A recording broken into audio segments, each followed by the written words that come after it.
E aí pessoal, tudo bem? No vídeo de hoje a gente vai fazer nosso primeiro projeto em Machine Learning usando o modelo KNN. Então o primeiro passo é a gente importar as nossas bibliotecas e as nossas funções. Vamos importar a biblioteca NumPy como NP, que é o padrão. Vamos importar também da sklearn,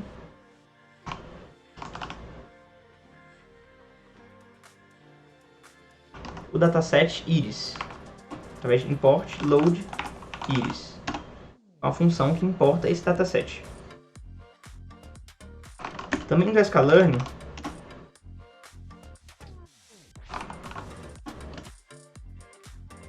vamos importar a função accuracy score, que é para definir a precisão do nosso modelo. Além disso,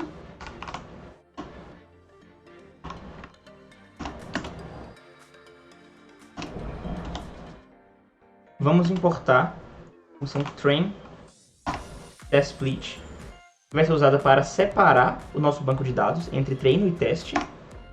E por fim,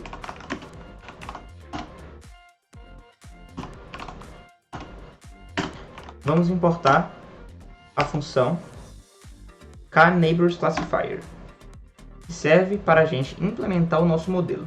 Lembrando que se você tiver qualquer dúvida com a instalação das bibliotecas e funções, só dá uma olhada no vídeo introdutório, que lá a gente explica direitinho, e também pode chamar a gente para tirar qualquer dúvida, ok? Agora vamos criar uma variável chamada iris e fazer com que ela receba os valores da dataset iris, através da função load iris. Mas o que é a dataset iris?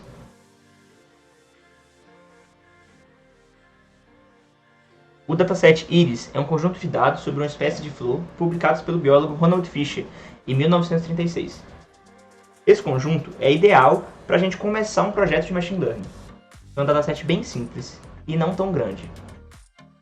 Essa dataset, como a gente viu, ela pode ser obtida por meio de uma função da biblioteca da scikit-learn, que é a função load iris. No nosso código, a gente já armazenou as informações dessa dataset, na variável iris. Esse dataset ele tem 5 informações: o comprimento e a largura de cada pétala, o comprimento e a largura de cada sépala e qual a espécie da flor. Então a gente percebe que o comprimento e a largura das pétalas e sépalas elas vão ser as entradas dos nossos programas, ou seja, as amostras. E a espécie na qual cada flor pertence vai ser a nossa saída, ou seja, o nosso rótulo, a nossa resposta para a determinada amostra. Então, o objetivo do nosso algoritmo vai ser, baseado nas amostras dos tamanhos de sépalas e pétalas, classificar a flor de acordo com a sua espécie. Então vamos dar um print iris para ver o que acontece.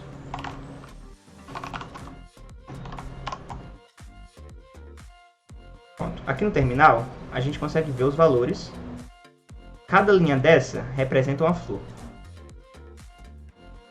Temos 150 valores diferentes. Esse outro array se trata do rótulo, ou seja, a saída, a resposta para cada linha daquelas. Então, o 0 é uma acetosa, 1 versicolo e 2 virgínica. Então, através desse rótulo, a gente consegue classificar. Se a gente digitar print iris.featurenames,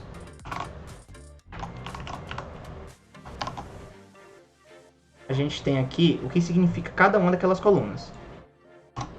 E print iris.data, a gente tem as colunas. Então repare, essa primeira é o tamanho da sépala, essa a espessura da sépala e o tamanho da pétala e a espessura da sépala para cada flor distinta. A gente pode fazer a mesma coisa para as saídas, com print iris.targetnames.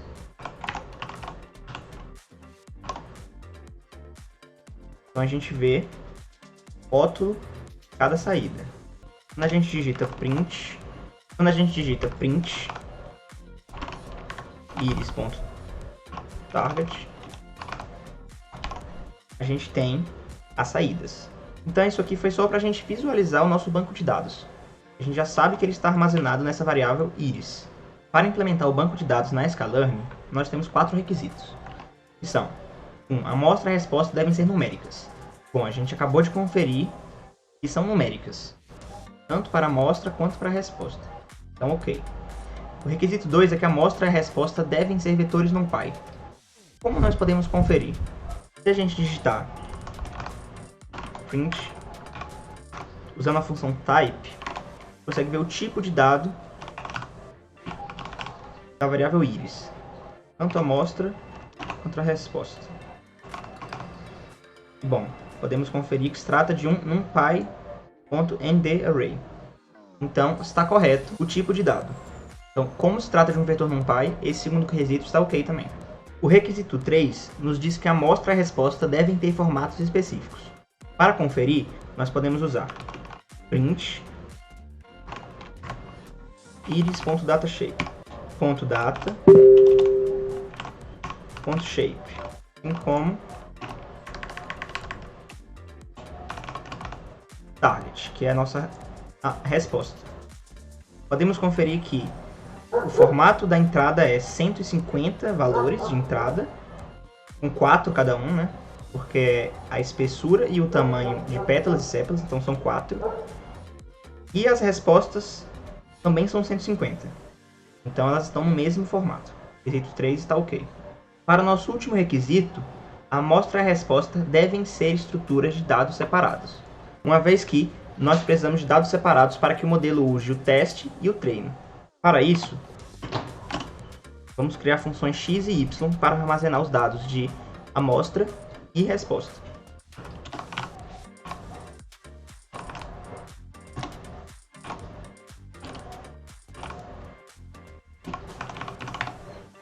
Então aqui o x armazena os valores de amostra e o y as respostas. Agora, para separar esses bancos de dados, nós vamos usar a função rankTestSplit. A gente entra com o x, o y e o tamanho do teste. Nesse caso a gente vai usar 0,3, ou seja, 30% do banco de dados vai ser para o teste. Para Machine Learning a gente usa entre 20% e 30% do banco de dados para o teste, por isso esse valor. Então a gente cria variáveis que vão receber esses valores, que são xtreino, xtest,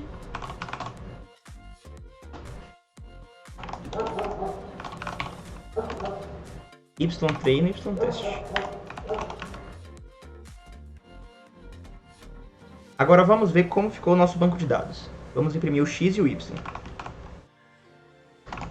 X são as nossas amostras e o y nossas respostas.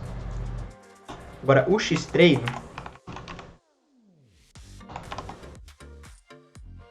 são 70% das nossas amostras e o xtest cerca de 30% das nossas amostras. Repare que o xtest e o xtreino eles têm que ser diferentes, eles têm que se tratar de um banco de dados diferente, para que o modelo consiga treinar e testar separadamente. Agora vamos ver o y. Ytest, ytreino. Tá, tudo correto. Agora nós temos essas quatro variáveis que armazenam o nosso banco de dados. Agora que estamos com o nosso banco de dados prontos, vamos instanciar o nosso modelo. Para isso eu vou dar uma introdução do que é o KNN, que é o modelo que a gente vai ver hoje. Para entender o KNN, temos essa visualização de um banco de dados, baseado em característica 1, característica 2, e esse dado pode se encaixar no grupo 1 ou grupo 2, o azul ou o laranja. Bom, aqui a gente tem vários dados e eles estão classificados. Caso a gente tenha esse novo dado, a nossa intuição nos permite afirmar que esse provavelmente será do grupo 1, pois ele está perto dos azuis. Também são grupo 1. Já esse outro dado, a nossa intuição nos permite afirmar que esse será um grupo 2, né? Porque ele está mais próximo desses outros dados com características similares ao do grupo 2. Já esse outro dado, nós começamos a ter dificuldade para tentar entender em que grupo esse dado se situa. Então é assim que o KNN funciona. O modelo KNN, K Nearest Neighbors, ou K vizinhos mais próximos, ele classifica de acordo com a proximidade dos outros dados que já são conhecidos. Então K ele representa um número de vizinhos próximos que serão usados para avaliar o novo ponto. Então K representa o número de vizinhos próximos que vão ser usados para avaliar o novo ponto. Então, o ponto K escolhido é muito importante para a precisão geral do modelo. Então, por exemplo, naquele nosso primeiro exemplo, se a gente avaliar os 3 primeiros pontos, a gente vai ver que os 3 são azuis. Aqui, se a gente avaliar os três pontos mais próximos, a gente vai perceber que eles são laranjas, no grupo 2. Já para essa terceira opção, a gente vê que os 2 pontos mais próximos são laranja e tem outro que é azul. Então, provavelmente, se a gente escolher o K igual a 3, o nosso Machine Learning vai definir esse ponto como um ponto do grupo 2, um ponto laranja. Então, o KNN ele tem algumas vantagens, que ele é bem simples de implementar. Ele é um dos modelos mais simples de Machine Learning. Ele é bem intuitivo, né? Bem fácil de se entender. E ele dá pra gente usar ele facilmente em problemas de classificação e de regressão. Esse aqui é um problema de classificação. Um dos problemas do Machine Learning é que o K ele precisa ser descoberto. Então a gente precisa escolher um valor ideal para K, para que o problema tenha uma precisão boa. O que pode ser complicado, né, em certas situações. E ele tem um custo operacional alto se a gente comparar com outros modelos. E ele não funciona muito bem quando a gente tem um banco de dados muito extenso. Então agora que a gente conhece o KNN, bora voltar para o nosso código. Agora que a gente conhece o modelo KNN, a gente precisa instanciá-lo no nosso código. Para isso a gente usa a função kNeighborsClassifier, que a gente definiu aqui em cima. Com o parâmetro nNeighbors igual a 3. Esse 3 seria a quantidade de vizinhos que a gente quer comparar. Então a gente define aqui como 3 inicialmente, mas a gente vai ajustar esse valor para chegar numa precisão maior futuramente. A gente também precisa criar uma variável KNN e atribuir esse valor a essa instância. Agora, para treinar o nosso modelo, nós vamos usar a função knn.fit com parâmetros xtrain, ytrain, as amostras e resultados. Então agora, o nosso algoritmo já está pronto para predizer qualquer valor de entrada e retornar um valor de saída.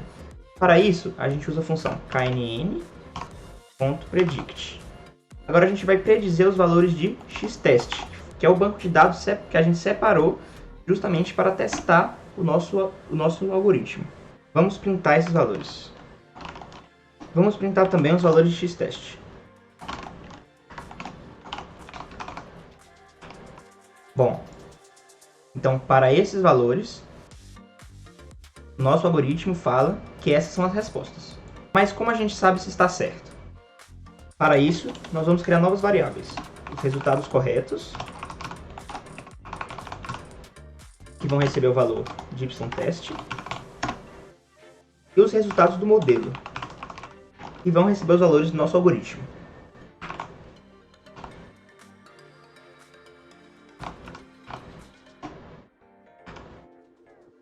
Bom, para medir a precisão, nós vamos usar a função accuracy score, que a gente também chamou aqui em cima. Para isso a gente entra com os parâmetros resultados corretos e resultados do modelo. Agora vamos ver qual foi a nossa precisão. Para esse exemplo, tivemos uma precisão de 97%.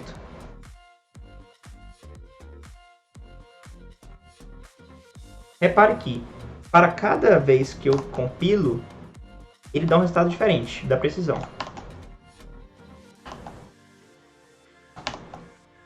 Mas por que isso acontece?